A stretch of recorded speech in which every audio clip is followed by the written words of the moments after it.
तो उसका धर्म ध्यान के साथ किया गया मरण एक भव नहीं अनेक भव को सुधारने वाला होता है। आगम में लिखा है कि जो एक बार मुनि बन करके समीचीन रूप से अच्छे से समाधि मरण करके अपने जीवन का अंत करता है तो ज़्यादा से ज़्यादा 7-8 भव, कितने भव? ज़्यादा से ज़्यादा 7-8 भव, और कम से कम 2-3 भव में उसको मोक्ष अवश्य मिल जाता है। ये मुनि पद के इस मुनि स्वरूप का एक महान पुण्यशाली जीवों का ऐसा भाव होता है। समाधि मरण को कोई छोटा मरण नहीं समझ लेना। समाधि मरण जीवन के अंत की, ये कहो कि इस मनुष्य जीवन का सबसे बड़ा सफल क्षण अगर कोई होता है तो वो होता है समाधि मरण। आचार्य श्री एक और हम लोगों से बात कहते थे कि ये बताओ, तुमने मुनि दीक्षा ली है ना, मुनि दीक्षा लेने के बाद अब तुम्हारा एडमिशन हो गया किस विद्यालय में? बोले कि संयम के महाविद्यालय में। कौन से विद्यालय में? संयम के महाविद्यालय में आपका एडमिशन हो चुका है। इस विद्यालय में टेस्ट तो कई हो सकते हैं, परीक्षा एक ही बार होती है। टेस्ट समझ में आए? टेस्ट को परीक्षा नहीं है, बीच बीच में देख लेते कहीं इसका परिपक्व है कि नहीं, कहीं इसका वैराग डमनाडोल तो नहीं है। एक और है, आचार्य जी कहते थे जो साधु हम लोग जो अपन केस लॉन्च करते हैं, ये केस लॉन्च क्यों करते हैं? तो बोले कि अपने आप की स्वास्थ्यता के लिए नहीं। आचार्य जी ये तो है ही स्वास्थ्यता की दृष्टि, लेकिन तुम्हें अपने शरीर के अंदर, अपने शरीर में कितनी सहन शक्ति है, कितनी सहनशीलता है, अपने वैराग्य का टेस्ट अगर कोई होता है तो साधु का केस लॉन्च वैराग्य का टेस्ट होता है। क्या होता है? ये टेस्ट है, परीक्षा है। एक साल में कोई 6 बार देता है, कोई 4 बार देता है ना। जैसे उत्कृष्ट केस लॉन्च 2 महीने में होते हैं, मध्यम केस लॉन्च 3 महीने में होते हैं, जघन्य केस लॉन्च 4 महीने में होते हैं, कोई 3 बार देता है। जैसा जैसा अपना उसका नियम वैराग्य है वो अपना करता रहता है।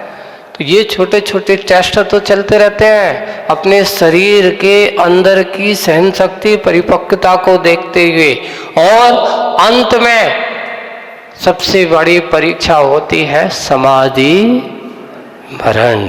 एक ही पेपर होता है इस विद्यालय में मात्र। अगर ये पेपर आपका अच्छा चला गया तो समझ लेना आपके विद्यालय में प्रवेश लेने की परीक्षा का फल आपको मिल गया। अगर पेपर फेल तो आपका संयम के विद्यालय में प्रवेश लेने का मकसद आपका अधूरा रह जाता है। पुनः प्रयास करो, अगले भव में मौका मिलेगा, अब इस भव में मौका मिलने वाला नहीं है। ऐसे ही जन्म से जीवन की शुरुआत होती है, लेकिन विरले लोग होते हैं जो रोते रोते नहीं हंसते हंसते जन्म लेते हैं। तीर्थंकर हमेशा हंसते हंसते जन्म लेते हैं, कभी रोते। महाराज कभी खेल कूद में लड़ाई झगड़ा होता तो रोते तो होंगे, लिखा तो है कि कभी तीर्थंकरों के साथ जो बाल कीड़ा आदि करने वाले होते हैं, जन्म लेने वाले होते हैं, उनके सखा जो होते हैं, वे कभी उनको रोने की जरूरत पड़ती ही नहीं। ऐसे बालक को लेकर के जब इंद्राणी अपने हाथ में लेती है तो कहा गया कि उसको उसी समय इस प्रकार की विशुद्धि भरती है और उस विशुद्धि का फल है कि वो इंद्राणी भी एक भव अवतारी हो जाती है। कैसे हो जाती है एक भव अवतारी? यानी वहां से आएगी सीधा मनुष्य बनेगी। अब स्त्री पर्याय में नहीं जाएगी, वो क्या करेगी? वो वहां से आएगी सीधा पुरुष पर्याय को धारण करेगी, मुनि बनेगी, और वो भी सौधर्मेंद्र से पहले चली जाती है, क्योंकि सची की आयु और सौधर्मेंद्र की आयु। तो उन्हें लिखा है कि एक सौधर्मेंद्र के काल में कम से कम 55 नील इंद्राणियां उनके पास आकर के वे उनसे पहले कई नहीं 55 नीली कई इंद्राणियां, ऐसा कह दो। सोचो महाराज, सौधर्मेंद्र एक रहता है और इंद्राणियों का संयोग उनके पास बनता रहता है। मान लो एक सची गई तो दूसरी सची आ जाती है। एक बार ऐसे ही प्रसंग चला होगा कि महाराज अगर कोई पुण्यशाली स्त्री नहीं गई तो कुछ समय तक तो सौधर्मेंद्र विदुर हो जाता होगा। अगर उनके पुण्य हुए, सामान्य है, सौधर्म सची बनने का सबसे बड़ा क्या होगा? हर किसी को सौभाग्य नहीं मिलता। किसको है? कौन ऐसा व्यक्ति है जो सची जैसे महान पद को प्राप्त करता हो? उन्होंने कहा है कि जिसने श्रावकों के व्रतों का अच्छे से पालन किया हो सकता है हरिका जैसे व्रतों को भी जिसने धारण किया हो। और एक और दूसरा सिद्धांत कर्म सिद्धांत की दृष्टि से तो ये कहा गया कि सम्यक दर्शन नहीं प्राप्त किया, क्योंकि सम्यक दृष्टि अगर हो गया तो फिर वो स्त्री पर्याय में उत्पन्न नहीं होगा। लेकिन सम्यक दर्शन नहीं हुआ, लेकिन फिर भी उसकी इतनी अच्छी विशुद्धि है, साधु सेवा में तत्पर है, भक्ति करती है, पूजन करती है, अच्छे सेवा करती है, निरंतर धर्म ध्यान में लगाए रखती है, तो वह भी ऐसी पर्यायों को प्राप्त हो जाते हैं। पुण्य के कार्यों को करने वाले ही पुण्य पदों को प्राप्त करते हैं। पाप के कार्य में रचने वाले कभी पुण्य पद को प्राप्त नहीं करते। इसलिए ऐसी वो सौधर्म इंद्राणी जब बालक को हाथ में लेती है तो उसके अंदर इतनी विशुद्धि, इतनी भक्ति होती है कि वह जाकर के वहाँ से आती है, आकर के मनुष्य बनती है, और मनुष्य बन करके उसी भाव से सौधर्म में पीछे रहता है। और इंद्राणी पहले कहाँ पहुंच जाती है? मोक्ष से चली जाती है। इसलिए ऐसे समय में कहा गया स्त्री पर्याय वालों को, नारियों को कभी अगर ऐसा सौभाग्य मिलता है इस प्रकार के कार्यों, आज तुम यहाँ स्थापना निक्षेप से बनो तो वो स्थापना निक्षेप इतना बड़ा कार्य हो सकता है कि हो सकता है अगले भाव में तुम्हारे लिए साक्षात सची बनने का भी सौभाग्य बन सकता है। इसलिए ऐसे भाव तो वो सची ने जब जाकर के बालक को देखा, लेकर के आ रही है, मन बड़ा गदगद है, और जैसे ही लाकर के देवराज इंद्र के सामने लेकर के आते, देवराज इंद्र देख करके उनको चकित है, अचंभित है, धन्य है, लाओ मुझे दो। वो कहती मेरा मन नहीं होता है, मुझे भी बालक को देखना है, मैं लेकर के चलती। वो कहता नहीं मैं लेकर के चलूंगे, मैंने तुझे भेजा था, मैं तेरा स्वामी हूँ। अरे फिर उनकी अपनी बातें चलती रहती। आखिर वो देवराज इंद्र को जैसे ही देख करके और लाने के पहले क्या करूं, तो वो एक मायामयी बालक को उनके यहाँ सुला करके एकदम माँ के यहाँ से उठा करके आ जाए। अब देवराज इंद्राणी है, तेरे पास इतनी अच्छी विक्रिया रिद्धि है, उसका प्रयोग कर। एक मायामयी बालक को वहाँ सुला करके आ जाती है, और मायामयी बालक को ला करके के असली तीर्थंकर बालक को लेकर के सुमेरु पर्वत की ओर पूरा लाव लश्कर। आदिनाथ पुराण में ऐसा लग रहा है जैसे कोई, जब व्यक्ति शादी विवाह होता है तो ऐसा लगता है जैसे महाजलूस जा रहा हो, चारों तरफ पूरे देवराज इंद्र ही इंद्र, सेना पूरी की सेना के साथ, पूरे के पूरे परिकर के साथ, आकाश मार्ग में ऐसा लग रहा है सौधर्मेंद्र, मान लो महाराज अगर ये सारा का सारा दृश्य अगर पूरा का पूरा मनुष्य को दिखाई दे जाता तो फिर तो तहलका मच जाता। ये देवों की माया बड़ी विचित्र होती है, हर चीज देवों की मनुष्यों को दिखाई नहीं देती। इसलिए दिखाई नहीं देती क्योंकि ये मायामयी आदमी अगर इन सबको इनको दिखाई दे तो इनके अंदर इतनी क्या होती है, लोलुपता अलग होती है। ये मनुष्य भी उनके पीछे पड़ सकता है ना। कैसा है, एक और छोटा सा प्रसंग में एक प्रसंग सुना देता हूं कि मनुष्य के आगे देवता भी नतमस्तक हो जाते हैं। कैसे हो जाते हैं? एक बार एक आदमी है, जब मनुष्य कष्ट में होता है ना तो कहाँ जाता है, हे भगवान हमारे कष्ट दूर करो।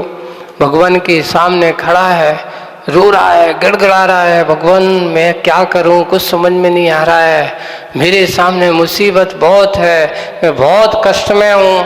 तो एक देवता ने सोचा, उसको देख कर के उसकी इस गिड़गिड़ाहट के कारण से भगवान के सामने ऐसा देख कर के वो अपना दुख सुना रहा है, उनको देख कर के उस देवता को वो भगवान के चरणों में वो भी अदृश्य होकर के क्या कर रहा था, भगवान के दर्शन पूजन कर रहा था। तो उसको देख कर के उसके अंदर दया भाव आ गया, दया भाव आ गया कि भाई ये इतना दुखी है, चलो इसके दुख को दूर करते हैं। लेकिन फिर बाद में एक देव ने कभी किसी से कहा था कि सावधान रहना, इस मनुष्य से कभी भी पंगा मत लेना, ये बहुत खतरनाक आदमी है। अरे तो बोले कि ठीक है इसको देखते हैं, फिर भी ये इसका कष्ट है, इसके कष्ट को दूर करने की बात करते। उससे पूछा कि क्या बात है, क्या क्या दुख है? बोले कि क्या करूं, खेती किसानी करता हूं और खेती किसानी करते करते मेरे पास कुछ पूंजीपति जो कुछ थी सब समाप्त हो गई, इस बार सब हाथ से चला गया, कुछ भी नहीं बचा। अब मेरे पास मैं कहाँ से लाऊं, बीज लाऊं कि कैसे क्या करूं, कैसे खेती करूं, कुछ भी समझ में नहीं। अब तो भगवान के भरोसे आए हैं, भगवान जाने जो कुछ होगा, बीज नैया लगाएं। तो उन्होंने कहा अच्छा एक काम करते हैं, हम तुम्हारा सहयोग करते हैं।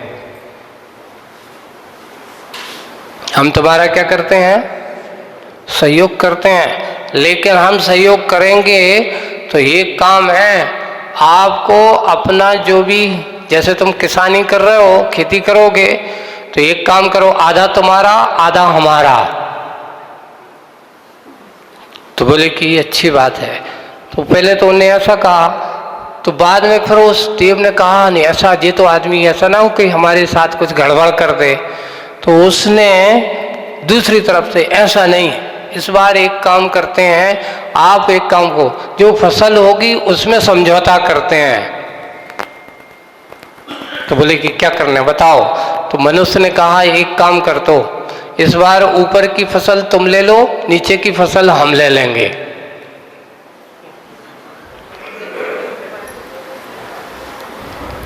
इस बार ऊपर की तुम ले लेना, नीचे की हम ले लेंगे। वो देवता आदमी था, उसने कहा कि होगा कुछ अच्छी बात होगी, ऐसी चाहिए। तो उस बार अभी सीजन है, बरसात का काल था, तो उसने लगा दी अच्छे से मूंगफली। क्या लगा दी, मूंगफली लगा दी। अब मूंगफली लगाए तो उसने क्या कहा, नीचे का मेरा, ऊपर का तुम एक काम करो, ऊपर ऊपर की सब तुम ले लो। तो उसको हाथ में क्या लगा, घास फूस हाथ लगा,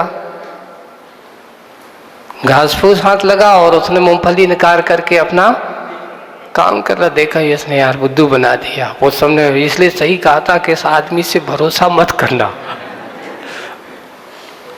आदमी पर भरोसा मत करना। तो उन्होंने कहा ठीक है। अब की बार देवता कहते मैं तो इस बार ऊपर की लूंगा। तो उनके ये भी मंजूर है, इस बार तुमने नीचे की ले ली, लेकिन अब इस बार हम नीचे की लेंगे, तुम काहे की लोगे, ऊपर की लेना। तो वो कहता अच्छी बात है, तो मैं चाहता ही था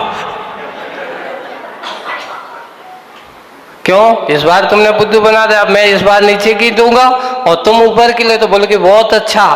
तो उसने जा इस बार लगा दिया अच्छे से, गेहूं बना दिए।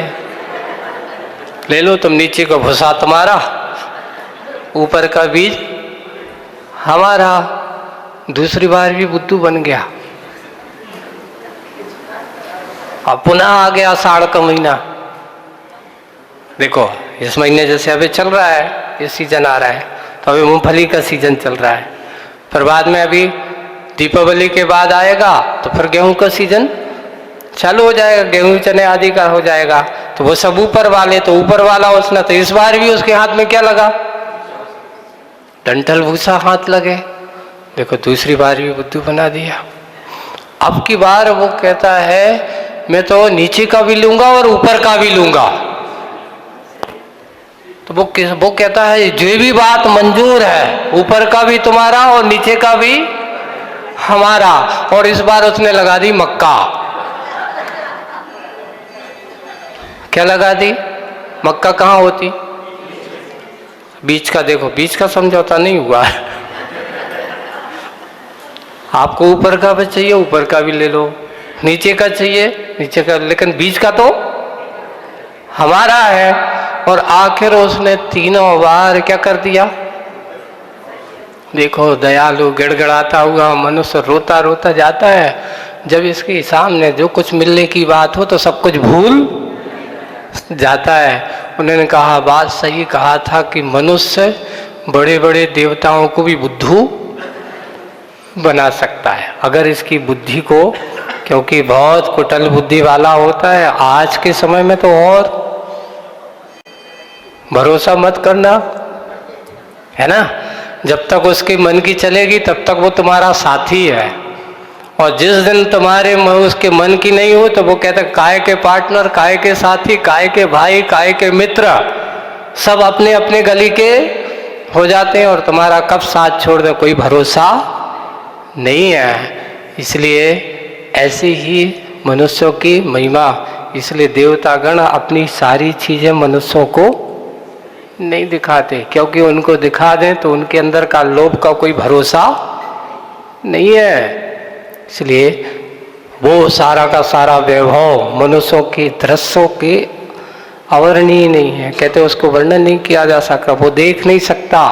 देवों का वैभव जाकर के भगवान को कहाँ ले जा रहे हैं? सुमेरु पर्वत की ओर चल रहे हैं, और सुमेरु पर्वत पर जाकर के अब भगवान का अभिषेक का कार्यक्रम संपन्न होगा।